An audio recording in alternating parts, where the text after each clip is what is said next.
யாரு கால் பண்றாங்க? அதுவும் ராத்திரி நேரத்துல. ஒன்றும் இல்லை, அது ஒரு அப்டேட் வந்திருக்கு.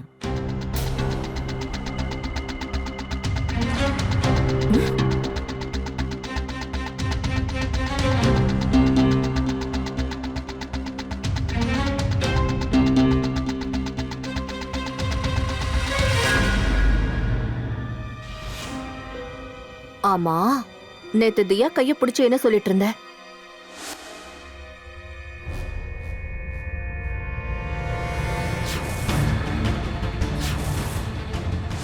இனிமே நாம ரொம்ப ஜாக்கிரதையா மீட் பண்ணணும். ஏன் அப்படி? சந்தேகம் வர ஆரம்பிச்சிருச்சு. நேத்து நீ பண்ண போனால பெரிய ப்ராப்ளமே கிரியேட் ஆயிருக்கு. அப்படியா? அதுவும் நல்லது தானே. இப்படி ரகசியமா சந்திக்கிற எக்ஸைட்மெண்டே தனி இல்ல. இப்படி ரகசியமா காதல் பண்றது கூட அது ஒரு தனி போதை, தெரியுமா? உன்னோட விளையாட்டாலையும் போதையாலையும் ஒரு நாள் வசமா மாட்டிப்போம் போல இருக்கு.